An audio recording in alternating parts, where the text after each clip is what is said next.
Sejam bem-vindos a mais um vídeo deste canal, e eu já vou pedindo aquela frase clichê de sempre. Inscreva-se nesse canal, se você é novo por aqui, curta, comente e compartilhe este vídeo. Assim você nos ajuda a vencer os algoritmos da plataforma e alcançar mais pessoas. Preparem-se para uma bomba geopolítica. Hoje vamos conectar os pontos de uma rede tentacular de poder que atravessa continentes. Teremos denúncias explosivas, bastidores de alta diplomacia e revelações que a mídia tradicional finge não ver. O Supremo Tribunal será chamado de Corte da Marola. A engrenagem globalista vira rede tentacular e uma certa figura de Araraquara. Vocês sabem quem? Será a serpente de Araraquara. As máscaras estão caindo e a verdade incomoda. Fique conosco nesta live especial de investigação conservadora que vai sacudir Brasil, Estados Unidos e toda a América Latina. Um general com visto cassado pelos Estados Unidos, um juiz supremo na mira de sanções e um espião chavista delatando o financiamento secreto da esquerda. Coincidência? Não, é um sistema global sendo desmascarado agora. Bloco 1. Diplomacia em chamas, encontro Rubio Vieira e pressão sobre Lula. No primeiro bloco, vamos aos bastidores do encontro Marco Rubio-Mauro Vieira em Washington e como isso se relaciona à pressão sobre o governo da Serpente de Araraquara. O senador Marco Rubio, hoje secretário de Estado de Trump, recebeu o chanceler brasileiro Mauro Vieira em meados de outubro de 2025, em meio a uma crise diplomática sem precedentes entre Brasil e EUA. Mas qual o contexto dessa reunião? Vamos à linha do tempo. Timeline, do gelo diplomático ao diálogo tenso, 1 de janeiro de 2023. Posse de Lula, a serpente de Araraquara, é seguida pelos atos de 8 de janeiro. A resposta dura da Corte da Marola, STF, contra manifestantes gera críticas de conservadores por supostos abusos e censura. 2. 2023 a 2024. Relações Brasil-EUA relativamente estáveis durante o governo Biden. Lula mantém postura ambígua em relação a regimes como Venezuela e Cuba, mas evita confronto direto com Washington. Está gostando do vídeo? Então eu peço o seu like, o seu comentário e o seu compartilhamento para que juntos consigamos vencer os algoritmos desta plataforma. Assim, mais pessoas terão acesso ao que a mídia tradicional não revela. E se você é novo por aqui, deixe a sua inscrição, parte dessa corrente de patriotas rumo ao final glorioso. 3º de janeiro de 2025, Donald Trump reassume a presidência do ZEU.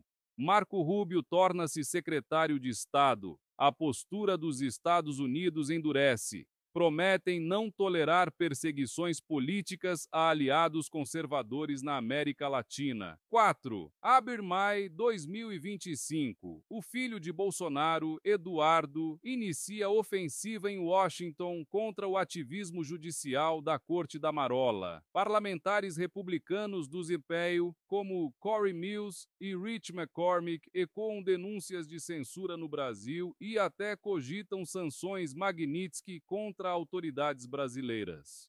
5º de junho de 2025, Marco Rubio confirma ao Congresso do ZEU que sanções contra o ministro Alexandre de Moraes, figura-chave da Corte da Marola, são uma grande possibilidade. Lula reage publicamente, acusando o ZEUA de violar a soberania do judiciário brasileiro. 6 de julho de 2025, Trump critica duramente o julgamento de Bolsonaro, chamando-o de witch hunt, caça às bruxas, e ameaça retaliação. Dias depois, Rubio anuncia o cancelamento do visto do próprio Alexandre de Moraes e aliados próximos. Setembro de 2025, escalada. Trump aumenta tarifas sobre produtos brasileiros para 50%, punindo o Brasil pelo que ele descreve como perseguição política a Bolsonaro. Relações congelam e Brasília busca saídas. Oitavo, 7.025. Lula insiste no julgamento de Bolsonaro, que acaba condenado a 27 anos de prisão por tentativa de golpe. Trump se declara muito infeliz e promete resposta. A tensão atinge pico com os passeio, revogando vistos de 7 autoridades ligadas à Corte da Marola no dia 22 de setembro. 9. Alt 2025. Tentativa de reaproximação. Lula e Trump conversam por telefone e, em 16 de outubro, Mauro Vieira encontra Marco Rubio em Washington para virar a página, mas com muitas cartas na manga de ambos os lados.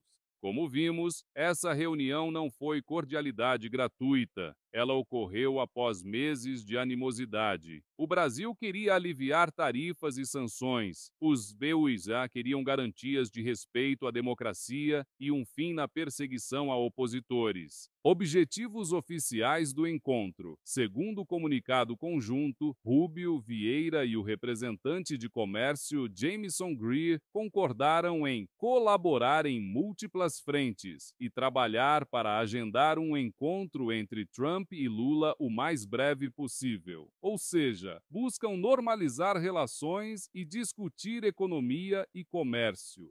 Bastidores e pressão velada. Por trás do tom diplomático, havia recados duros de Washington. Rubio dedicou 20 minutos de conversa a sós com Vieira, tempo suficiente para dar o recado. A paciência do Zewailu acabou com o autoritarismo judicial no Brasil. Nos bastidores, comenta-se que Rubio exigiu que Lula controlasse os arroubos da Corte da Marola, sob pena de novas retaliações. Afinal, a Casa Branca ecoou as alegações dos aliados de Bolsonaro de que houve ruptura do Estado de Direito e motivação política no caso. Mesmo assim, o STF brasileiro seguiu em frente com o julgamento, ignorando a pressão, o que levou Trump a demonstrar indignação pública. Rubio, inclusive, deixou registrado no X, Twitter: o governo dos Estados Unidos responderá adequadamente a essa caça às bruxas.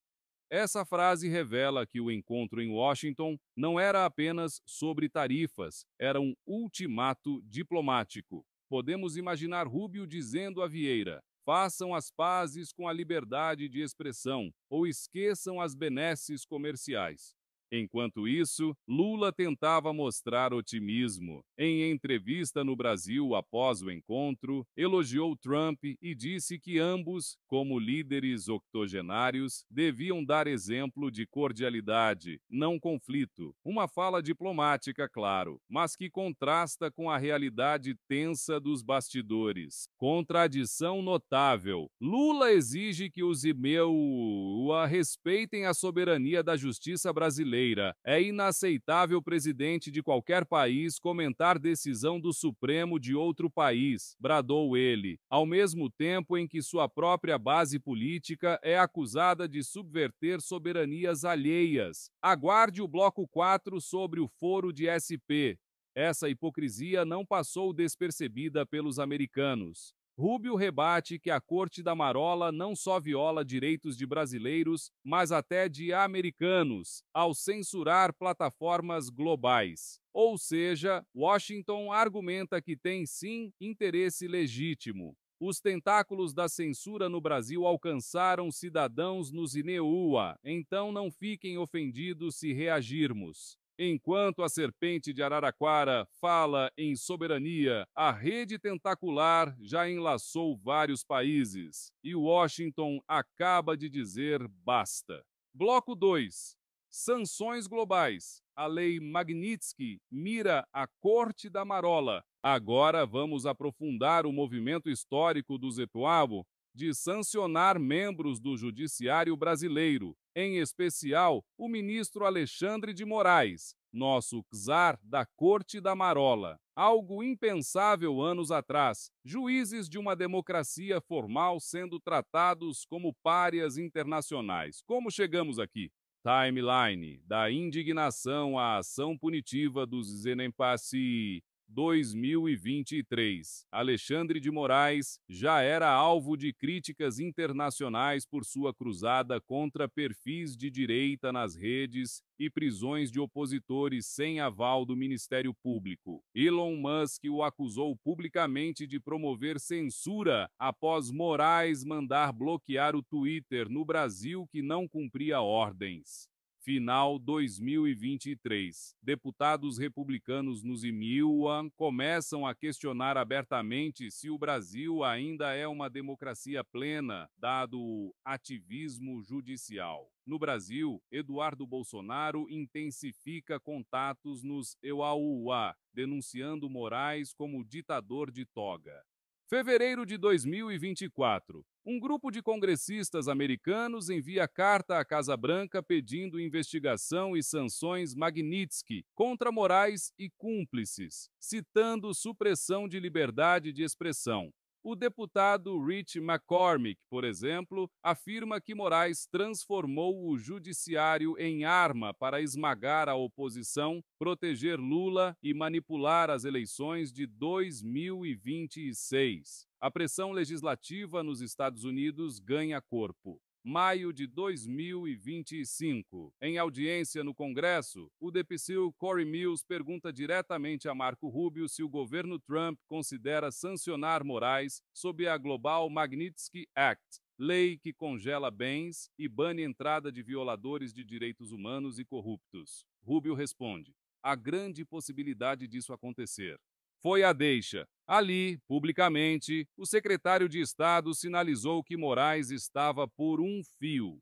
Junho de 2025. Lula reage furioso, prometendo defender o STF contra ataques dos Zeranuceua. No Brasil, a Corte da Marola se fecha em copas e seus membros se dizem vítimas de ingerência estrangeira. Eduardo Bolsonaro, no EUA, comemora os sinais de apoio e jura expor o tirano, Moraes. Julho de 2025, ponto de virada, o primeiro ato concreto. Em 19 de julho, Rubio anuncia o cancelamento do visto de Alexandre de Moraes e de seus familiares e aliados próximos. A justificativa oficial: Moraes conduziu uma caça às bruxas política contra Bolsonaro, criando um complexo de perseguição e censura tão amplo que viola direitos básicos dos brasileiros e até alcança cidadãos americanos. Essa referência clara é sobre as ordens de Moraes que derrubaram perfis de americanos, como blogueiros pró-Trump, e multaram empresas de mídia social nos Estados Unidos. Ou seja, Washington estava dizendo: você passou dos limites, agora é persona non grata. No mesmo pacote, Rubio afirma ter revogado os vistos dos aliados de Moraes na corte. Relatos indicam que entre esses aliados estão assessores diretos e possivelmente outros ministros engajados na mesma agenda. A base legal usada não foi nem a Magnitsky, que exige processo mais longo, mas sim a seção de imigração que barra a entrada de estrangeiros, cuja presença seja prejudicial à política externa dos Iowa. Usaram rapidez máxima, um recado forte. AGO 2025. A resposta brasileira é indignada. O Itamaraty protesta diplomaticamente. Ministros do STF fazem discursos inflamados sobre soberania nacional. Contudo, nos corredores do Planalto fala-se em medo. Muitos poderosos no Brasil têm filhos estudando nos Iowa. Viagens marcadas. O recado do tio Sam gerou calafrios. 7025. Sem ver mudança de postura, o governo Trump avança. No dia 22 de setembro, 7 nomes ligados ao ecossistema Moraes têm vistos cancelados. A lista inclui Jorge Messias, advogado-geral da União de Lula, apelidado de Bessias nas redes; José Levi, ex-secretário-geral do TSE, Tribunal Eleitoral sob Moraes; Benedito Gonçalves, ex-ministro do TSE que relatou ação contra Bolsonaro; Ayrton Vieira, juiz instrutor no Gabinete de Moraes no STF, Marco Martim Vargas, assessor do TSE envolvido em operações controversas, Rafael Tamay Rocha, outro juiz auxiliar de Moraes, Cristina Cuchara, chefe de gabinete de Moraes. Até cônjuges e filhos desses alvos tiveram vistos revogados. Foi um golpe direto no círculo da Corte da Marola. A motivação declarada: essas autoridades atuaram para cercear a liberdade de expressão, bloqueando perfis de usuários em redes sociais. Palavras do governo Trump. Traduzindo, estão sendo punidas por censura. Além disso, a Casa Branca deixou claro que considera que tais ações influenciaram a eleição de 2022, prejudicando Bolsonaro e desequilibrando o pleito. Em suma, insinuam que a vitória de Lula foi ajudada por interferência judicial indevida. Out 2025. A tensão chega ao auge. Lula vocifera que aliados de Bolsonaro estão lamendo as botas de Trump no exterior e os chama de traidores da pátria.